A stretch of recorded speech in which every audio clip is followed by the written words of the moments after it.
하나님 아버지, 오늘 이렇게 예배드릴 수 있는 귀한 은혜를 주심을 감사드립니다. 이 시간 영광과 찬양과 존귀한 높임을 드립니다. 하나님 아버지, 이 부족한 종이 하나님 말씀을 전하기 위해서 섰습니다.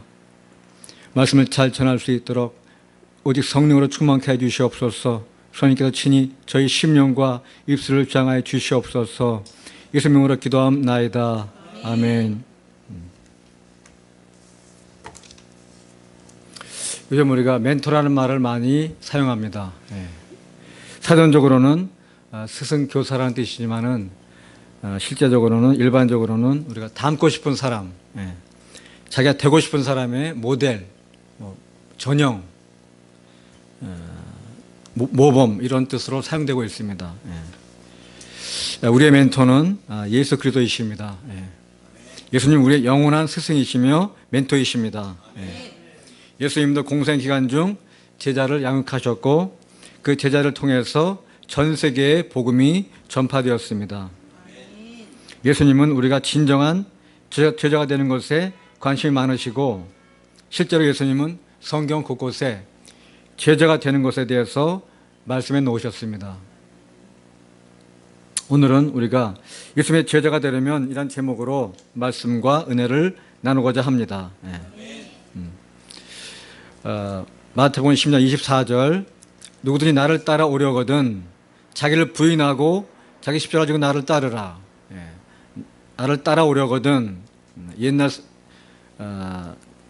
그 영어 성경에는 if anyone would come after me 이렇게 되어 있습니다. come after me. 근데 최근 나온 그 성경이 바뀌었습니다. whoever wants to be my disciple 누구든지 내 제자가 되려거든 이렇게 바뀌었습니다. 자기를 부인하고 부인한다는 것이 뭘까? 이렇게 생각해 봅니다. 부인하다. 첫째, 자기의 생각, 경험, 지식을 말씀 앞에 내려놓는 것입니다. 생각, 경험, 지식을 말씀 앞에 내려놓는 것입니다. 누가복음 5장에 예수님께서 베드로에게 깊은 곳에 가서 그물을 던지라고 말씀하셨습니다. 그때 베드로는 우리가 밤새도록 수고했지만은 잡은 것이 없습니다. 그렇지만 말씀에 의지해서 깊은 곳에 그물을 내리겠습니다 하고 완곡하게 약간 뭐랄까요, 좀 마음에 안 들지만 당신의 지시가 마음에 안 들지만 약간 그 좀 반항적인 말이지만 겸손하게 표현했습니다. 내가 이 배탈은 어부인데 거기 깊은 곳에 고기가 없을 것으로 생각이 되지만은 당신이 말씀하시니까 내가 순종하겠습니다 하고 따랐습니다.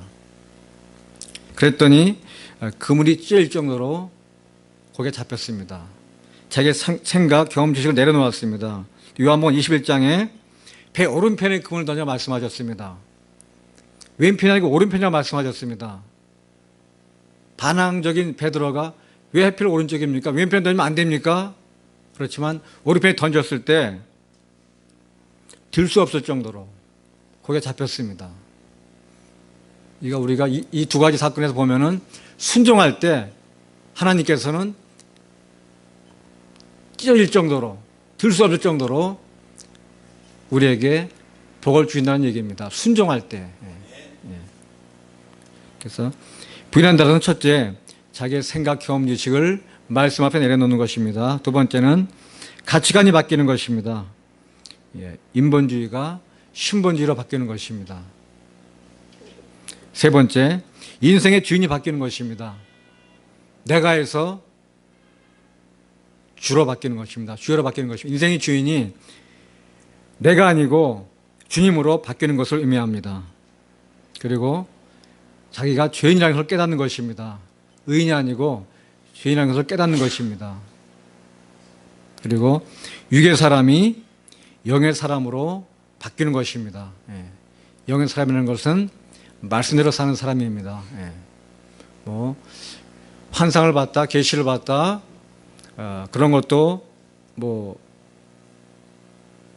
영적인 체험 중에 일부지만은 말씀이 없이 오직 환상, 계시 이런 것만 따라다 보면은 예수 무당이 되는 것입니다. 말씀, 말씀대로 사는 사람이 영적인 사람입니다. 예수께서 내가 너에게 이른 말이 영이요 생명이라고 말씀하셨습니다. 영적인 사람은 말씀대로 사는 사람이 영적인 사람입니다. 자기를 부인하고 부인한다는 것을 제가 말씀드렸습니다. 십자가를 지고 나를 따르라. 십자가를 지라. 십자가 무엇일까요? 예수님께서 십자가를 지시기 전에 겟세마네 동산에서 이 잔을 내게서 물리쳐달라 기도했습니다. 땀방울이 피가 되기까지 기도하셨습니다. 그렇지만은 그게 무슨 뜻입니까? 예수님도 피하고 싶으셨습니다. 십자가를 지는 것을 피하고 싶으셨지만은 결국 하나님의 뜻대로, 아버지의 뜻대로 지시하면 했습니다. 십자가라는 것은 피하고 싶은 것입니다. 그렇지만 져야만 되는 것입니다. 부가 결혼해서 애를 낳습니다. 근데 장애아가 낳습니다. 갖다 버려야 될까요? 피하고 싶지만은 그 아이를 책임져야 됩니다. 결혼을 해서 또 아이를 몇 명 낳고 사는데 남편이 도박에 빠져가지고 술 중독에 빠져가지고 가정을 돌보지 않습니다. 그 남편하고 이혼하고 싶습니다. 피하고 싶습니다. 그렇지만 그 남편을 자기 십자가 생각하고 져야만 됩니다. 또 살다 보니까는 자기 부모가 치매에 걸렸습니다. 막 똥오줌을 못 가립니다. 그러면 갖다 버려야 됩니까? 때로는 인간이기에 피하고 싶은 생각이 들 겁니다. 그렇지만은 져야만 됩니다. 이런 것이 십자가입니다. 피하고 싶지만은 져야만 되는 것, 이 십자가를 지고 나를 따르라 말씀하십니다. 두 번째, 요한복음 8장 31절에 너희가 내 말에 거하면 참으로 내 제자가 되고, 내 말에 거하면, NIV에는 if you hold to my teaching, 붙잡으면, 내 말 붙잡으면, 내 말대로 살면, 내 말대로 행하면, 내 말에 순종하면 말씀대로 산다는 얘기입니다. 일반적인 스승 제자의 관계에 있어서 가장 중요한 것이 그 말씀을 학문 세계에서나 지식 기술 전수할 때 또 무예 세계에서도 그 스승의 말을 들어야 됩니다. 제일 중요한 것이죠. 여기 제 아내가 여기 앞에 앉아 있지만은 제가 기타를 관심이 있길래 기타를 이제 가르쳤는데 이상하게 제 아내가 기타를 조금 칠 줄 압니다. 근데 제가 가르치는 것을 전혀 받아들이지 않고 자기가 알고 있던 것만 고집하더라고요. 그러니까 5년간 진보가 하나도 없습니다. 제가 가르치는 걸 해야 되는데 안 받아들입니다. 기존 자기 아는 것을 고집하고 제가 가르쳐주는 것을 저는 고수입니다. 제 아내에 비해서는. 근데 제가 가르치는 것을 안 받아들입니다. 자기 아는 것을 고집합니다. 그러면은 진척이 없습니다. 맨날 제자리입니다. 우리가 주님 말씀대로 살아야 되고 행해야 되고 순종해야 되는 것입니다. 이것이 제자가 되는 두 번째 조건입니다. 세 번째, 요한복음 13장 35절에 너희가 서로 사랑하면 이로써 모든 사람이 너희가 내 제자인 줄 알리라. 새 계명을 너희에게 주노니 서로 사랑하라. 내가 너희를 사랑한 것 같이 너희도 서로 사랑하라. 사랑은 율법의 완성입니다. 또 인격의 완성이라고 말할 수가 있습니다. 로마서 3장 13장 10절에 사랑은 이웃에게 악을 행하지 아니하나니 사랑은 율법의 완성이라고 말씀하십니다. 여러분 사랑은 뭐라고 생각하십니까? 근데 여기서 주님은 이웃사랑을 말씀하십니다. 이웃사랑인데 형제사랑인데 굉장히 어렵습니다. 사복음서가 교과서라 그러면은 사도들이 쓴 책은 뭐 참고서가 말해도 되겠죠. 근데 요한일서 3장 16절에 그가 우리를 위하여 목숨을 버리셨으니 우리가 이로써 사랑을 알고 우리도 형제들을 위하여 목숨을 버리는 것이 마땅하니라. 주님의 요구하는 사랑의 수준은 굉장히 높습니다. 친구를 위하여 목숨을 버리면 이보다 더 큰 사랑이 없다고 말씀하십니다. 다윗과 요나단. 다윗도 훌륭하지만 요나단 얼마나 훌륭합니까? 자기가 왕이 될 수 있었는데 다윗을 끝까지 보호하고 두둔하고 지켰습니다. 그래서 다윗도 요나단의 사랑이 여인의 사랑보다 더 훌륭하다고 말하고 있습니다. 정말 저는 천국 가면은 요나단을 꼭 만나고 싶습니다. 훌륭한 사람입니다. 친구를 위하여 목숨을 버린 것이 마땅하니라고 말씀하십니다. 그런데 그 다음 절에 누가 이 세상의 재물을 가지고 형제의 궁핍함을 보고도 도와줄 마음을 닫으면 하나님의 사랑이 어찌 그 속에 거하겠느냐. 자녀들아 우리가 말과 혀로만 상하지 말고 행함과 진실함으로 하자. 사랑의 수준이 굉장히 높습니다. 주님은 우리가 형제를 위하여 목숨을 버리라고 말씀하십니다. 근데 조건이 없습니다.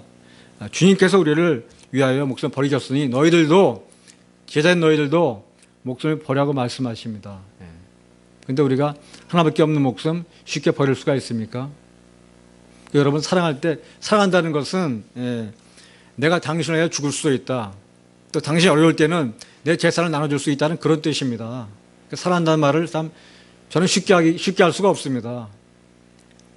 당신을 위해 죽겠다는 말입니다. 그리고 당신이 어려우면 내가 내 재산을 나눠주겠다는 뜻입니다. 사람이 목숨을 버릴 수가 없기 때문에 쉽게 버릴 수가 없기 때문에 하나님은 피할 길을 주셨습니다. 어려운 형제를 재물을 가지고 도와라. 이게 사랑이다. 사랑은 주는 것입니다. 하나님이 세상을 이처럼 사랑하사 독생자를 주셨습니다. 사랑하면 주는 것입니다. 여러분 사랑하지 않는 사람에겐 지갑이 쉽게 열리지 않습니다. 사랑하는 사람에게 지갑이 열리는 것입니다. 목숨을 바칠 수 없겠거든 친구를 위해서 목숨을 버릴 수 없겠거든 재물을 주라는 것입니다. 이것이 피할 길입니다. 자녀들아 우리가 말과 혀로만 살아지 말고 행과 진실함으로 하자. 제가 돈 생기면 밥 살게요 이렇게 말하지 말고 돈을 손에 쥐고 식사를 가시죠 이렇게 말해야 되는 것입니다. 이게 행과 진실함으로 하는 것입니다. 뻥치지 말고 거짓으로 얘기하지 말고 우리가 말과 혀로만 살아지 말고 행함과 진실함으로 하자. 굉장히 사랑이 어렵습니다. 생명을 주는 것입니다. 생명을 못 주겠거든 물질을 주라는 것입니다. 이것이 주님이 요구하는 사랑의 수준입니다. 율법의 완성이자 인격의 완성입니다. 그 다음에 요한복음 15장 8절입니다. 너가 열매를 많이 맺으면 내 아버지께서 열매를 많이 맺으실 것이요 너희는 내 제자가 되리라. 그럼 열매가 무엇입니까? 우리가 우선은 성령 9가지 열매를 생각할 수 있습니다. 사랑에서 시작해서 절제로 끝납니다. 사랑, 희락, 화평, 오래 참음, 자비, 양선, 충성, 온유, 절제. 화평은 피스메이커입니다. 우리 믿는 사람은 어디 가든지 피스메이커가 돼야 됩니다. 트러블 메이커는 그 반대죠. 어디 가든지 문제 일으키는 사람. 우리는 화평하는 자가 되어야 됩니다. 오래 참음, 자비, 양선. 양선은 굿니스, 선을 베푸는 것입니다. 선한 사마리아인처럼 이웃에게 선을 베푸는 것입니다. 충성, 나라의 충성뿐만 아니라 직장인은 직장에 충성해야 되고 아내는 남편에 충성해야 되고 또 남편은 아내에게 충성해야 됩니다. 온유, 믿는 사람은 온유해야 됩니다. 내가 민주당의 그 대표 있지 않습니까? 누구죠? 민주당 대표. 갑자기 추미애 대표. 그분을 볼 때마다 쌈딱 같다는 느낌이 드는데 쌈딱이 되면 안 되겠죠. 좀 사나면 안 됩니다. 믿는 사람이 온유해야 됩니다. 그리고 절제가 있어야 됩니다. 모든 게 절제가 있어야 되고 특히 음식에 절제가 있어야 됩니다. 우리가 옛날에는 못 먹어서 병이 생겼지만은 요즘은 많이 먹어서 병이 생깁니다. 음식에 절제하는 여러분 되시기를 주님으로 축원합니다. 근데 이러한 열매를 왜 주었습니까? 결국은 우리가 착한 행실을 하기 위해서 이같이 너희 빛이 사람의 비치게 하여 그들이 너희 착한 행실을 보고 하늘에 계신 아버지께 영광을 돌리게 하라. 돌리라. 저희 집사람이 공원에서 할머니에게 접근해서 전도를 합니다. 근데 그 할머니 첫 마디가 예수 믿는 것들이 더 못됐어 하고, 뭐 며느리가 밥도 안 차려주고 뭐 교회 일에 빠져가지고 뭐 하고 뭐 하고 뭐 어떤 뭐 장로가 돈 띄어먹고 도망가고, 응? 교회 뭐 목사가 뭐 바람피고 이런 얘기 막 합니다. 예. 그런 사람에게 전도가 되겠습니까? 우리 믿는 사람들이 착한 행실이 없어가지고 전도가 안 되는 것입니다. 예. 내가 저 사람 당신 사는 것을 보니까는 하나님이 살아 계신 것 같다. 나도 하나님, 내가 믿는 하나님 나도 믿고 싶다. 교회 데려가 다오. 이렇게 돼야 되는데 요즘 그 반대로 네가 하는 꼴을 보니까, 네가 사는 꼴을 보니까는 나 교회 나가기 싫다. 이런 부끄러운 현실을 해버렸습니다. 열매는 궁극적으로는 착한 행실입니다. 착한 행실로서 아버지께 영광을 돌려야 됩니다. 열매를 맺어야 된다고 말씀하십니다. 자, 누가복음 14장 26절입니다. 물은 내게 오는 자가 자기 부모와 처자와 형제와 자매와 더욱이 자기 목숨까지 미워하지 아니하면 능히 내 제자가 되지 못하고. 여기 점입 가경입니다. 예. 뭐 부모, 형제, 자매보다 하나님 주님을 더 사랑해야 되고 자기 목숨까지도 목숨보다 주님을 더 사랑해야 된다고 말씀하십니다. 예. 일반적인 제자와 스승 개념과 다릅니다. 예. 그 세상, 한마디로 이 세상 그 무엇보다 주님을 사랑해야지 제자가 된다고 말씀하십니다. 굉장히 어렵습니다. 예. 어렵습니다. 예. 이 세상 그 무엇보다 그 누구보다 주님을 사랑해야 된다고, 심지어는 자기 생명보다 더 사랑해야 된다고 주님은 말씀하십니다. 그 다음에 누가복음 14장 27절에 자기 십자가를 지고 주님을 따라야 한다고 말씀하십니다. 예. 십자가 말씀을 드렸습니다. 예. 자기 십자가를 지고 피하고 싶지만 죄만 되는 것 지고 주님을 따라야 된다고 말씀하십니다.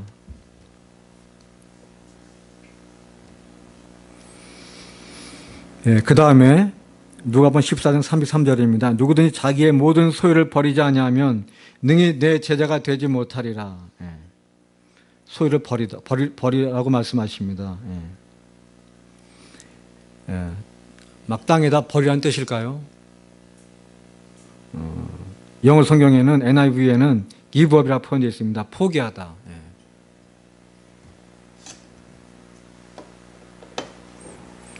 소유를 다 버려야지만 누구든 자기의 모든 소유를 버리지 않으면 능히 내 제자가 되지 못하리라.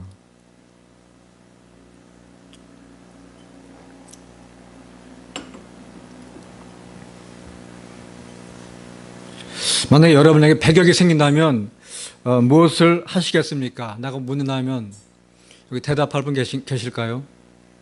여자 목사님 중에서 100억이 생긴다면 무엇을 하시겠습니까?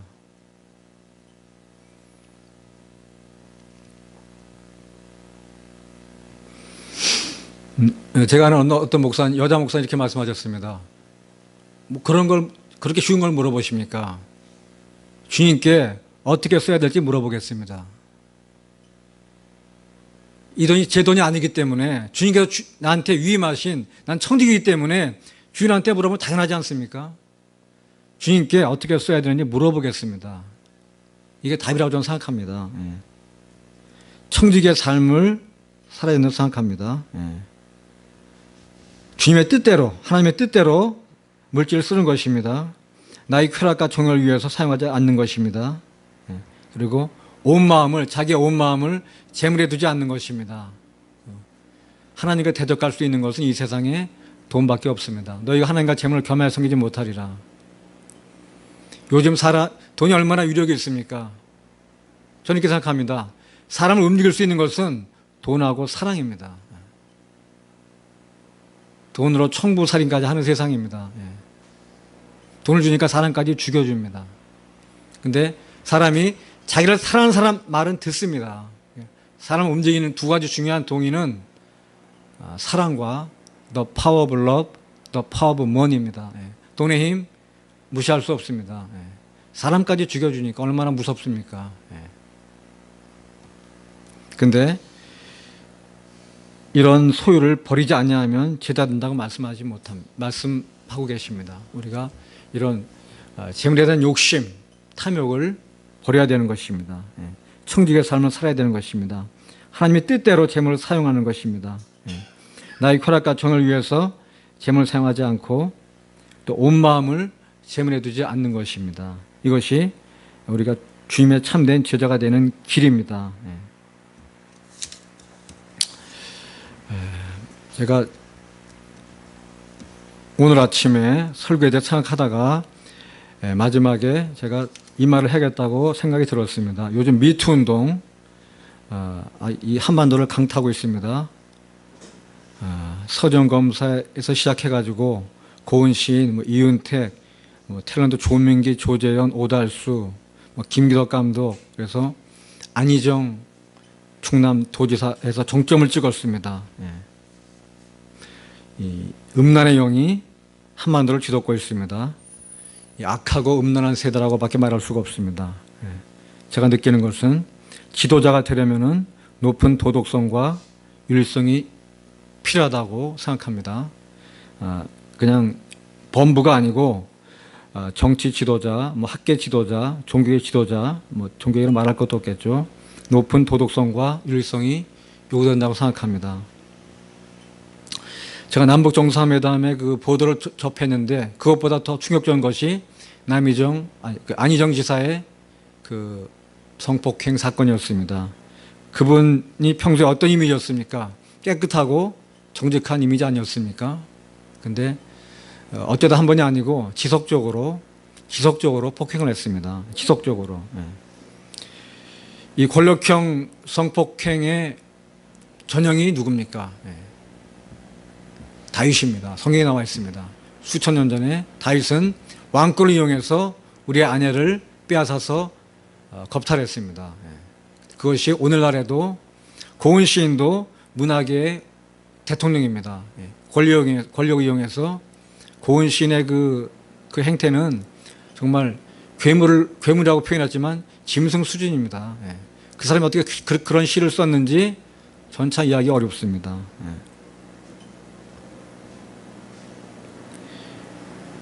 근데 지금 미투 운동 이런 것이 지금 진행형이고 정말 끝이 안 보이지 않습니까? 어디까지 계속 터질지 지금 국회에서도 말이 나오고 지금 말을 못해서 그렇지 사회 곳곳에 만연해 있습니다. 그러면 이런 것을 어떻게 우리가 극복하고 이길 수 있을까요? 성령의 사람은 죄를 짓지 않습니다. 아니 못 짓습니다. 마음이 괴로워서 죄를 못 짓습니다. 만약 안희정 씨가 한 번으로 어떻게 실수를 해가지고 자기 마음이 괴로워가지고 용서하고 그 후로 그런 일을 안 했다면은 그 김지연이라는 여비서가 고백했을까요? 저는 안 했을 거라고 생각합니다. 근데 이거를 지속적으로 관사에서도 했다고 합니다. 내가 조금 아까 뉴스를 보니까는 그 충남도지사 관사는 600평에다가 70평 관사인데 18억을 줘도 줬다고 합니다. 안희정 지사의 부인과 아이들은 서울에 살고 있고 지사가 혼자 거기 살고 있는데 물론 여자를 그런 수행비서를 임명한 것조차 좀 잘못해서 저는 봅니다. 그런 기회를 주면 안 됩니다. 그래서 저는 그 삶의 현장에서 성적 유혹이 오면은 도망가라. 저는 이렇게 주장하고 싶습니다. 요셉이 그렇지 않았습니까? 보디발 아내에게 유혹이 올 때 도망갔습니다. 직장인이 직장 생활을 하다 보면 상사로부터 접대부 있는 술집에 가라 요구받을 때가 있습니다. 또 가야만 할 때가 있습니다. 그렇지만은 도망쳐야 됩니다. 그 뒤는 하나님이 책임져 주십니다. 성적인 유혹이 올 때는 무조건 도망쳐야 됩니다. 일단 벗어나야 됩니다. 거기서 술 먹고 같이 하다 보면은 유혹에 넘어가기 쉽습니다. 무조건 도망가야 됩니다. 그리고 이건 제 생각이지만은 이게 혼자 생각입니다. 사교육법을 만들어야 될 것 같습니다. 성폭력을 범한 사람은 재산의 절반을 그 피해자에게 주는 겁니다. 재산이 많은 사람일수록 이건 재산은 지역이 4조가 넘습니다. 사재가. 이건 재산 누구를 성폭했다면 2조를 줘야 됩니다. 돈이 많은 사람일수록 어렵습니다. 성폭력 저지른 사람이 먹고 살 만한 사람입니다. 부유한 사람입니다. 더 유혹에 빠지기 쉽습니다. 그래서 그런 것을 재갈을 물려야 됩니다. 그런 사람이 성폭력을 저질렀다. 절반을 피해자에게 주는 겁니다. 그러면 절반 이하로 줄 겁니다. 그런 일 하겠습니까? 돈이 생명인데. 그렇지만 가장 중요한 것은 우리가 성령으로 거듭나는 것입니다. 성령의 사람은 죄를 짓지 못합니다. 괴로워서. 여러분 경험하지 않았습니까? 죄를 지면은 괴로워서 견딜 수가 없습니다. 다윗이 그렇지 않았습니까? 그래서 우리가 예수의 참 제자가 되면은 죄를 짓지 못합니다. 우리가 술을 봐도 담배를 봐도, 저도 술 담배를 한 사람입니다. 지금은 술 담배를 봐도 전혀 욕을 느끼지 않습니다. 자유롭습니다. 진리가 너희를 자유롭게 하리라. 여러 가지 안전장치도 있어야겠지만은 결국은 마음에서 나오는 것이 아닙니까? 우리가 성령의 사람이 되면 진정한 예수의 제자가 되고 참 제자가 되고 성령의 사람이 되면은 이러한 죄에서 자유로울 수 있습니다. 죄 짓지 않습니다. 제가 오늘 여러 가지 제자가 되는 길에 대해서 말씀드렸지만은 결론은 우리가 말씀과 기도와 성령으로 살아야지만 예수의 참 제자가 될 수 있다고 저는 믿습니다. 기도하겠습니다. 하나님 아버지 감사합니다. 이 시간 주님 주신 말씀을 통해서 우리가 참 제자가 되려면 어떻게 살아야 하는지 은혜를 나누었습니다. 예수님의 참 제자가 되는 것 쉽지 않습니다. 인간적인 노력으로 우리가 애쓰고 발버둥 쳐도 도달하기가 쉽지가 않습니다. 우리가 오직 말씀과 기도와 성령으로 살 때 예수의 참 제자가 되어서 주님의 참 제자가 되어서 그래서 남은 사역을 감당하고 예수의 증인되는 삶을 살 수 있다고 생각합니다. 하나님 아버지, 저희를 도와주시옵소서. 오직 말씀과 기도와 성령의 사람이 되어서 주님의 참된 제자가 될 수 있도록 저희를 붙들어 주시옵소서. 감사드리며 예수님으로 기도합나이다. 아멘.